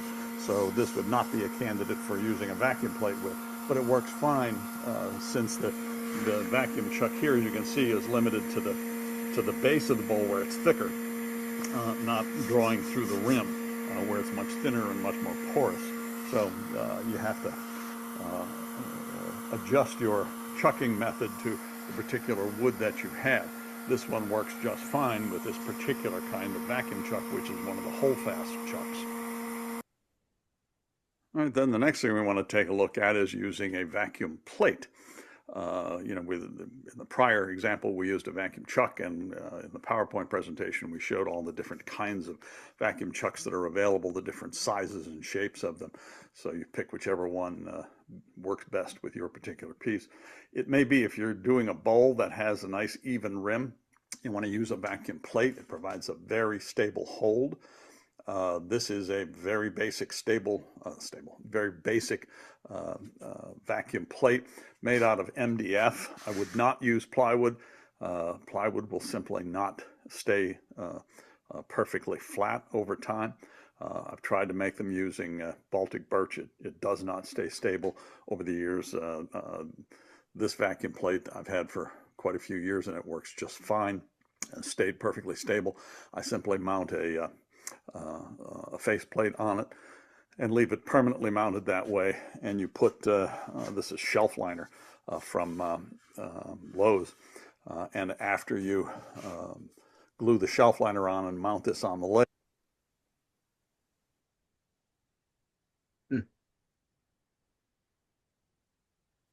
then you drill your center hole to allow the vacuum to come through. Doesn't have to be large, there's only a 3/8 inch hole. And then for ease of mounting pieces, if you don't happen to use the reverse chucking method, I simply draw lines, different color lines, so it's easy to distinguish where your piece is on the lathe. I draw different color lines every 1/2 inch on the face of the vacuum plate. Now let's mount a bowl by hand, and I'll try to do it as best I can, holding both the phone and the bowl, but I'll show you how well a vacuum plate holds a bowl on the lathe. Let's turn the vacuum on. All right, and let's simply mount a bowl right there, and you'll see how well that holds, and it is drawing 25 inches of mercury. So you'll see the vacuum plate provides a very stable hold. I'm not sure I have it mounted. Yeah, it's not mounted exactly true, but you play around with that a little bit. I don't have a method to chuck it on the back here. You just play around with it a little bit. Simply release the vacuum, turn the vacuum pump off, and just change the position a little bit until you get it running true, and then you're good to turn the bottom, assuming there was a tenon on here that you wanted to remove. All right, one other item to talk about is that while this piece that's on here now is a very solid piece that there's no risk of the vacuum imploding the sides of it, you may well have a piece that is got very thin walls on it that you don't want to subject to a very high vacuum, because the vacuum can literally implode a bowl if the walls are simply too thin. So that's one of the advantages of having this little bleed valve on the vacuum pump, because by turning that valve a little bit, I can reduce the level of the vacuum that's holding the piece in place. As you'll see, it's going down as I turn it, or as I close that valve, then it goes back up to 25. So you can adjust very easily the amount of vacuum that you're subjecting the piece to in case you happen to have a fragile piece. Works really well to allow you to adjust it to whatever piece you happen to have. And just one final thing, let me show you what I was talking about before, about how a particular piece, while it works great with one kind of vacuum truck, won't work well with another. Let me put this bowl on the vacuum plate. It was fine with the other type of vacuum truck, but you'll see, because it's drawing through the thin walls, it's less than 5 inches of mercury using this kind of mounting method. So you have to, again, adjust your vacuum chucking method to your particular piece to make sure it's safe. Most turners tend to want it to be, I think typically 15 inches of mercury or more. I've seen people turn with a little less. I'm not very comfortable doing that. I want to see it at least 15. And at 15, it is really hard to move. I'll be honest, this is really hard to move even at 5. It's particularly difficult to move, although putting the pressure on it while it's moving does put a lot of stress on it. So I wouldn't chance it at less than 5 inches of mercury, obviously. So anyway, that's just a general guideline for using vacuum systems. Okay. Quickly, another method, sometimes if you have a piece like that that is leaking air quite a bit through it, simply use blue tape. That works remarkably well for most pieces. If you got a porous piece of wood, wrap it up with blue tape and you get a much higher level of vacuum on it. Another thing that I found out when I was finishing this piece, I don't normally use a vacuum chuck immediately after finishing the inside of a piece. I did on this one just because I was in a hurry to get it done for this piece.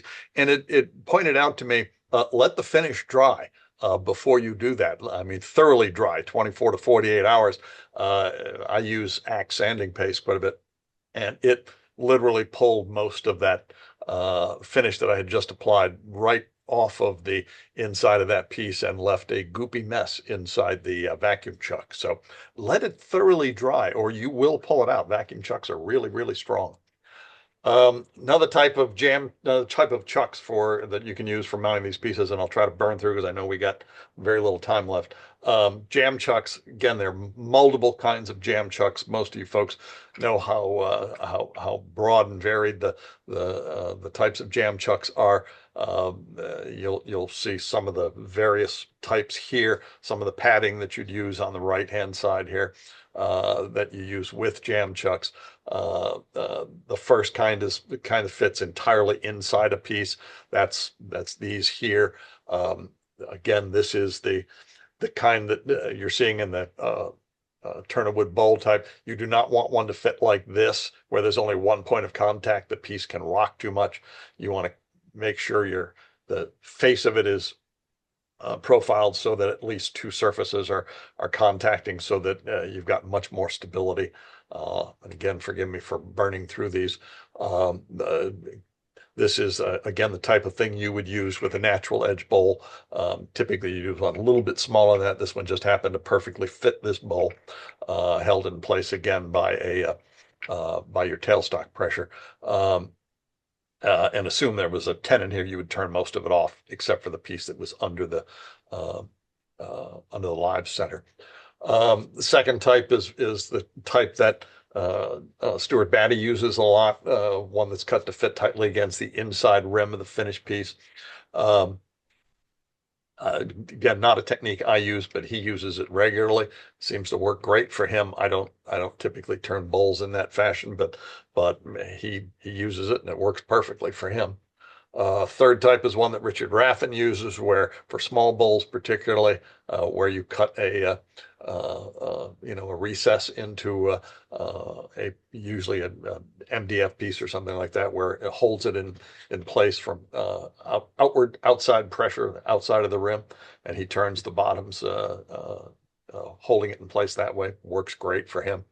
Fourth type is typically for small vessels, where you're actually putting the whole piece inside the jam chuck. And again, these are most of these are one-time use chucks. They are cut to fit each specific piece, so they do take a little bit of time, a little bit more time consuming to do, but they work great if executed properly. One downside to some jam chucking methods is you may have to remove that nub we talked about. Some turners, as you'll see in this picture right here, this is one of the experienced turners you see on YouTube who's actually, this is being held against the jam chuck just by the pressure of the spindle gouge holding, putting pressure this way, and he's holding it in place as he turns it off. I would not do that, but a lot of experienced turners can get away with doing that. I'm much safer doing this method, which is, you turn it off as much as possible, and then you turn the lathe off, cut the nub, sand it, and finish it that way. But some folks do it this way. More power to them. Donut chucks, particularly for vases and things, donut chucks are great. You can buy these or build them. Obviously, this one here is built in my shop.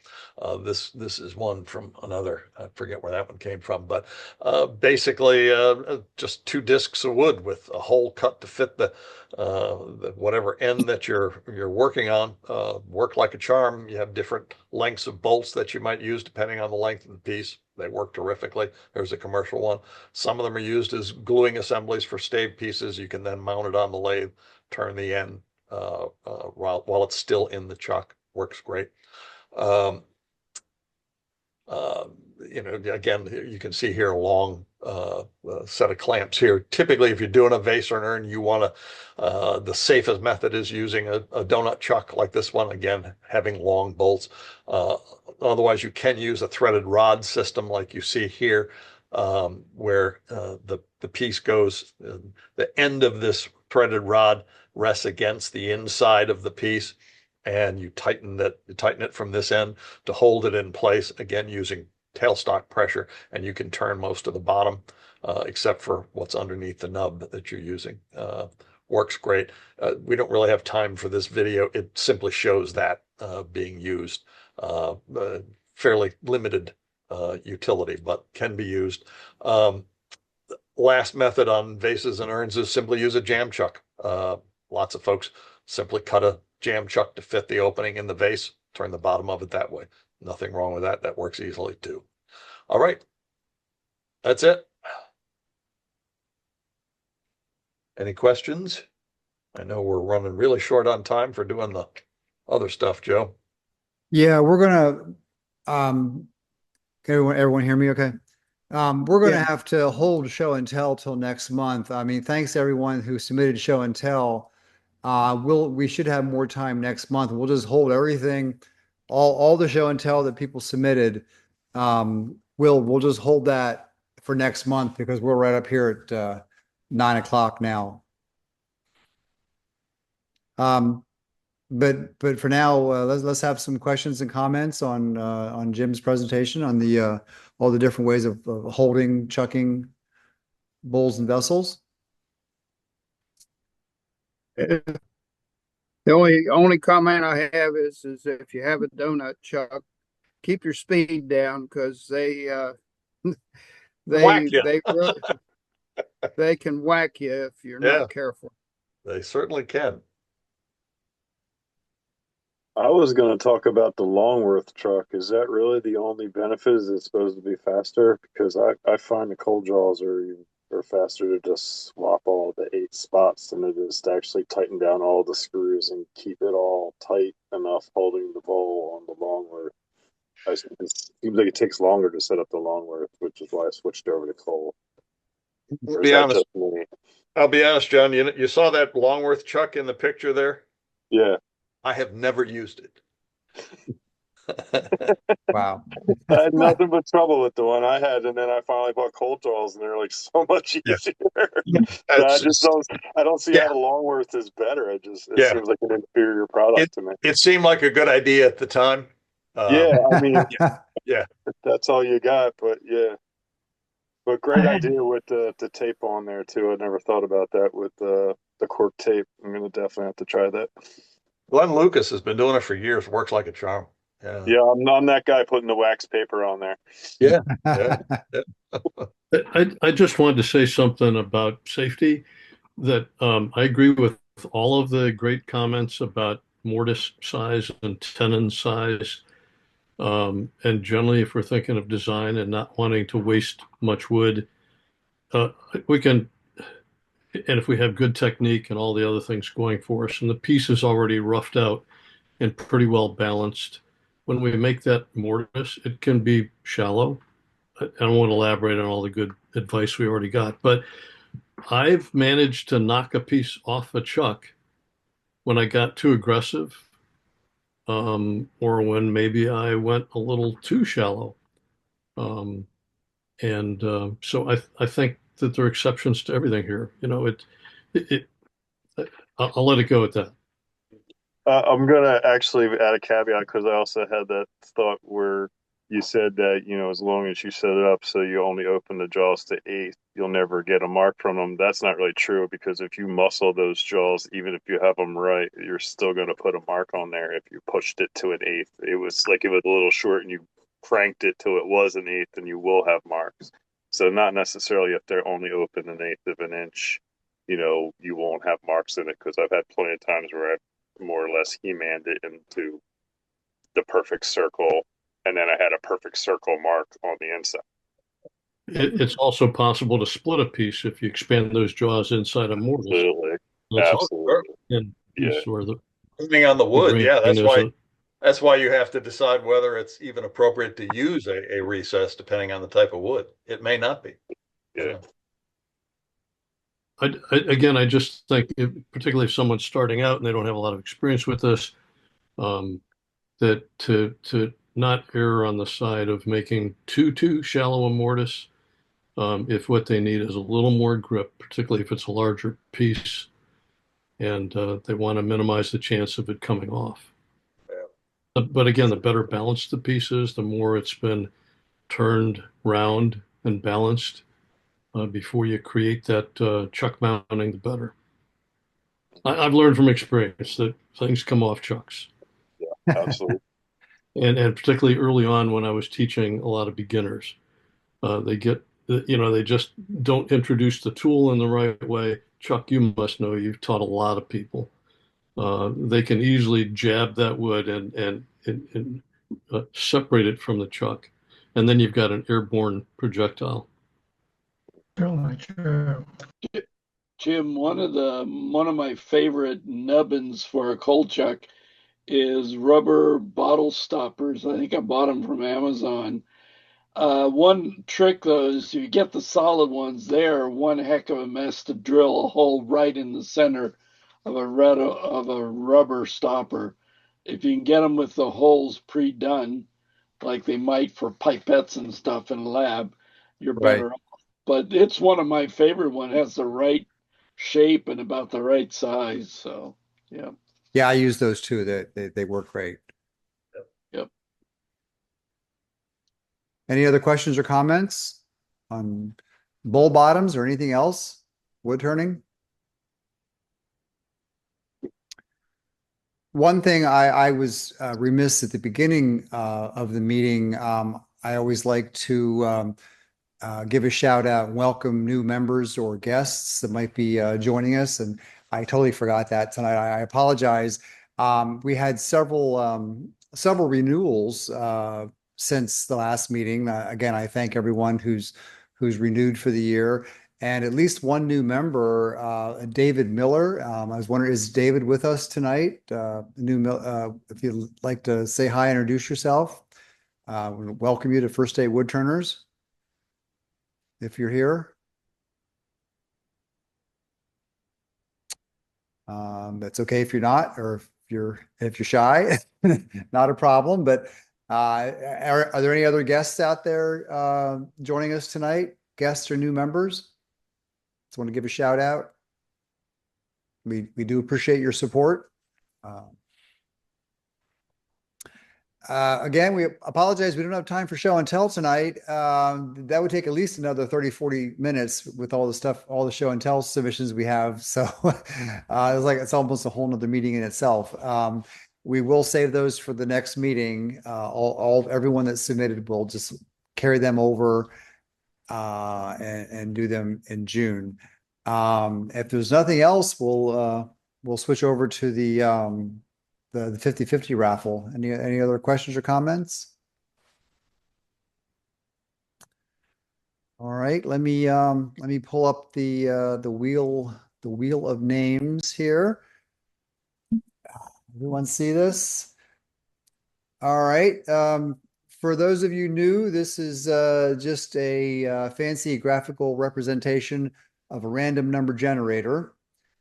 And again, thanks everyone for playing along with our 50/50 raffle.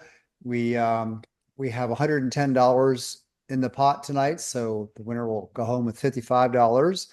And again, we really appreciate your support, and I will give it a spin.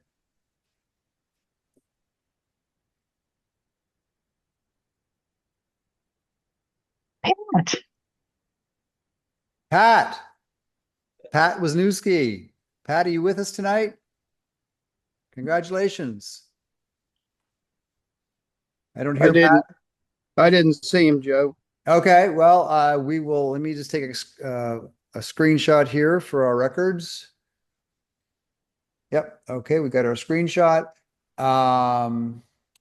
Pat Wisniewski wins. We will reach out to him, get the winnings to him.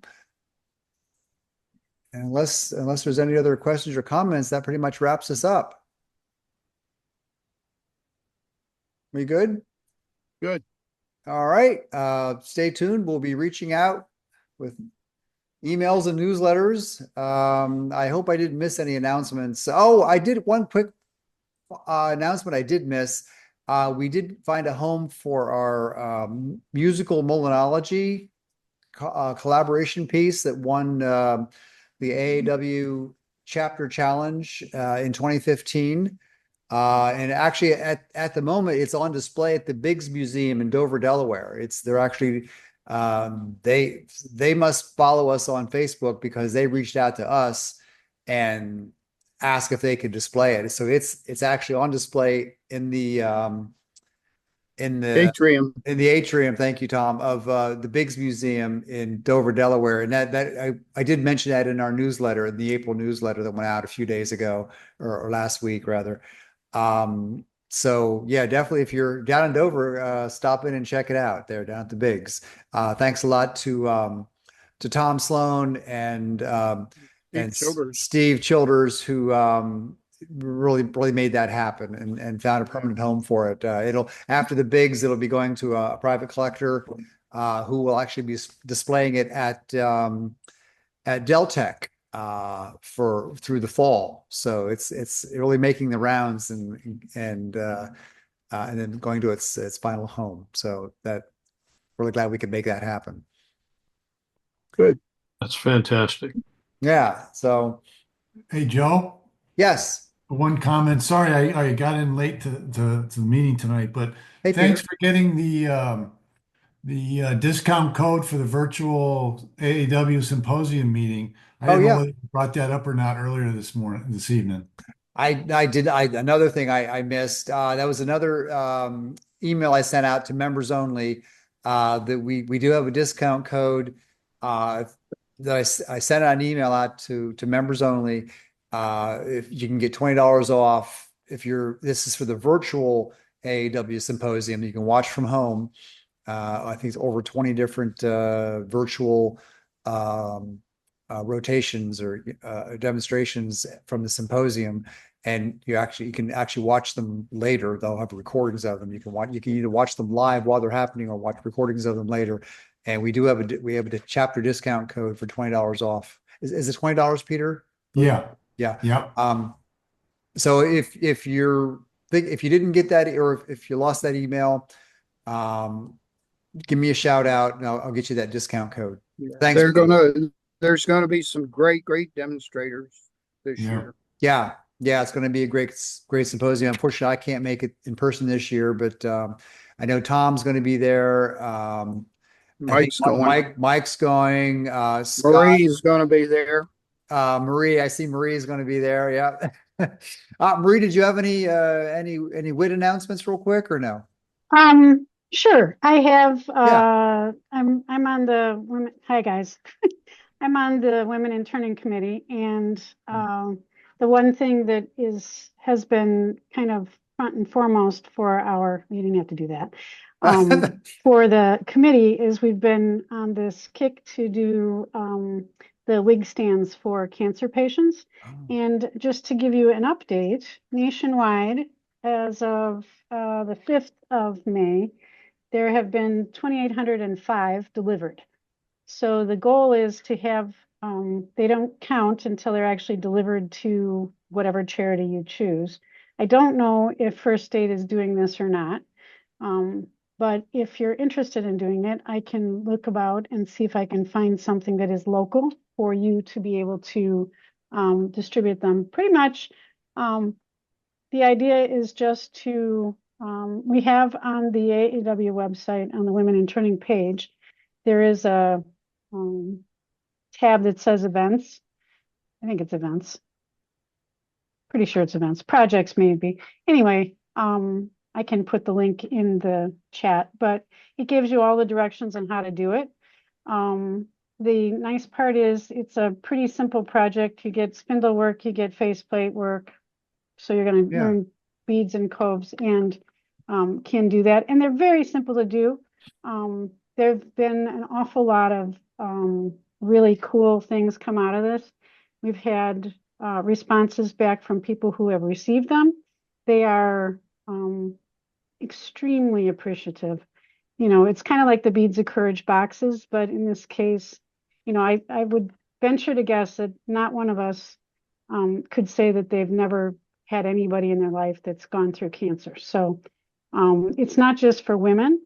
There are children, there are men, kids, whatever. If they lose their hair, they would typically get either a hat or a wig. And in the case of the wig stands, basically what we do is we donate them to places who supply free wigs. This way, instead of getting these really ugly, awful plastic wig stands, they get a nice, beautiful turned gift that says, hey, you know, somebody else cares about you, keep fighting. So it's kind of a cool thing. If it's something that First State, I don't think we're doing it at the moment. No, that's a really good idea. And I can, if you can give me some more information, I'll send it out. I'll send out an email and definitely put it in the next newsletter. Yeah, I will. The cool part is that it's just a 12 inch by inch and a quarter, inch and a half spindle blank, and then a 5 inch round and a 6 inch round. And that's all you need. We can, I'm in Chicago, so I'm a associate member of First State for the last 3 years. I think I've been a member for 3 years now. At least. And the nice part is that it is just something we actually started a competition in the Chicago area between the Chicago Woodturners and the Windy City Woodturners. And that was quite quite helpful because the charity that we have has told me that they can use 75 a quarter. We've never made it to 75 a quarter, but we're working on it. This time I just about to deliver. They're not included in the number yet. I've got 41 that are ready to be delivered, but since I had pneumonia last week, I didn't get them delivered yet. Oh, So yeah, but it is, it's something that it's very easy to participate in, whether you're a beginner or advanced. It's very easy to participate, and it's one of those things that if you have some scrap wood in your shops, not that anybody here might have that, you have pretty much what it takes. I found a molding company that makes custom moldings that is getting ready to donate a whole bunch of wood. They're cutoffs, and we're going to make up wig stand kits and hand them out at the meetings. So nice. Kind of a cool thing. Yeah. But I'll send you the link for the instructions. Basically, we compiled instructions from several different sources. The Central Illinois chapter has a really, really good video and PowerPoint presentation on it, and we added that in with a couple of other ones. Oh, great. They're pretty easy to do, but the link is right on the AAW page. I'll send it to you, Joe, so you have it. Other than that, if anybody's going to the symposium, please stop and say hi. We're doing special interest nights on Thursday night. There is a women interning meeting for any of the women that are going. Men as well. You're certainly invited to come as well. We have typically we just talk about what's been happening locally in all the different chapters, and we'll give an update at that point on the Wig Stand Initiative as well. So that's all I got. Thank you, Marie. Appreciate that.